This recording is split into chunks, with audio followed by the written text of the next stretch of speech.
Now let's discuss the first problem of division 2, which goes with the name playing with R. So in this problem, we will basically be given an array of length n, and we have to find the number of subarrays of length k whose bitwise OR will be odd. So the question is very simple, that we have to just find the number of subarrays of a particular length which will be given in the problem statement, that is of length k, and the subarray should be having a bitwise OR of odd. Right.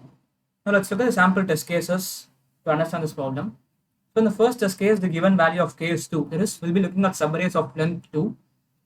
Now if you look over here, so the first subarray will be 5 and 7, and the bitwise OR is 7, which means that it can be considered as one of the answers. Right. So next subarray will be 7 and 13, which also has odd bitwise OR, and then 13 and 4 is also having odd bitwise OR, and the 4 and 6 are having a bitwise OR of 6, which is even. So the final answer will be 3 in this case. Right. Now, for solving this problem in an efficient manner, we have to first understand when a bitwise OR will be odd. So let's say there is some number 5, and the binary representation of 5 will be 101. Now we'll be saying that this number is odd just by looking at this particular last bit.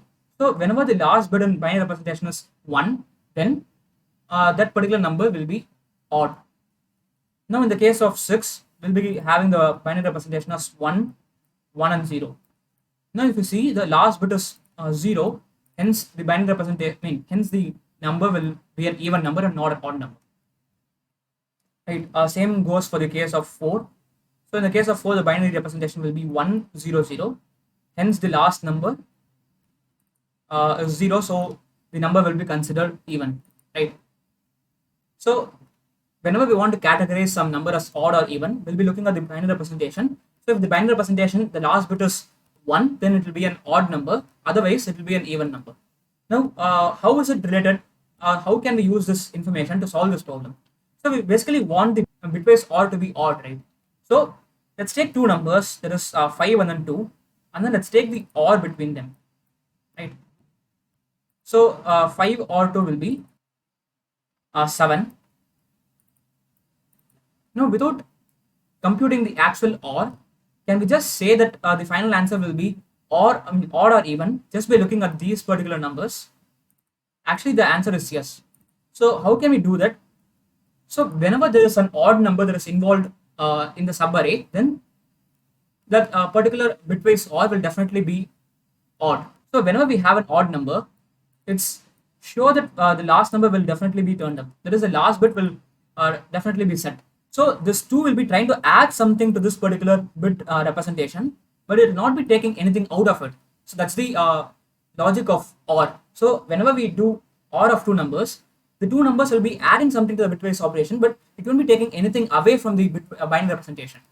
Right? So it will be trying to add the second bit into the binary representation. So we'll be getting the bitwise OR as 111. Right. So as this particular bit is set, hence we'll be considering this subarray into the answer. The rest will be incrementing count as 1. So the basic observation is that whenever there is an odd number that is involved in the subarray, then the bitwise OR will definitely be odd. So if you understand this particular point, then it's very easy to solve this problem using sliding windows. So basically, when we are given an array, let's say 2, 3, 5, 6, and 7, and the given value for k is say 3. So we'll be taking a window of size 3, and then we'll be counting the number of odd numbers. So in this particular window, there are two odd numbers, right? So let's keep a count of odd number, which is 2 in this in the first subarray of length 3. Now we'll be moving to the next element, and we'll be checking whether the particular number is odd. So if it is odd, then we'll be incrementing this particular count. Otherwise, we'll be doing no operation. Now, as we are moving to the next window, so we have to get rid of the first number, that is I minus kth number. So if this particular number is odd, then we'll be decrementing 1 from this odds count. So as the numbers are 6 and 2, so there will be no increment or no decrement. So even the next subarray will be having the same number of odds. I just forgot to tell one thing. So in the first subarray itself, the odds count was greater than 0, right? So whenever the odds count is greater than 2, we'll be incrementing the answer.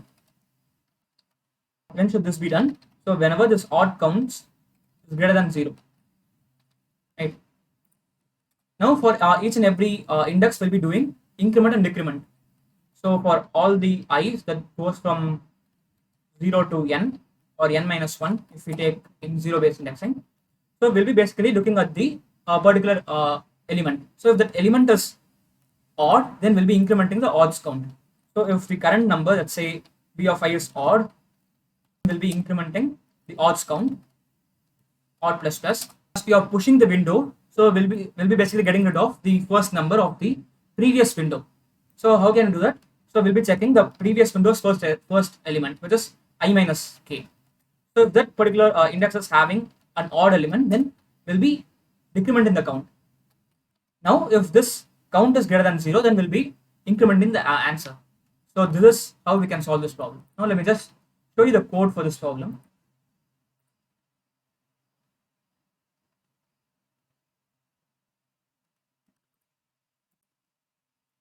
So I'm taking the input for the elements and I'm giving a count called odds. At first, I'll be traversing over the first k elements and I'll be checking whether they are odd or even. So if the element is odd, then I'll be incrementing the odds count, and this will be done for the first k elements. And after that, I'll be checking whether the odds is greater than 0. So if that is greater than 0, then I'll be adding one to the answer. So this is basically nothing but it's if it is greater than 0, then it will be returning 1, and in C++, the boolean will be converted into integer. So I can just write it as answer equals to odds greater than 0. Now we'll be sliding the constructed window. So we'll be starting from k and then we'll be going to n. And if the value which is present at the current index is odd, then we'll be incrementing the odds count. And as we have to get rid of the first element of the previous window, so we'll be checking I minus kth index. So if that particular index is having an odd element, then we'll be decrementing the odds count. And after that, if the odds count is greater than 0, then we'll be adding 1 to the answer. So this is how we can solve this problem.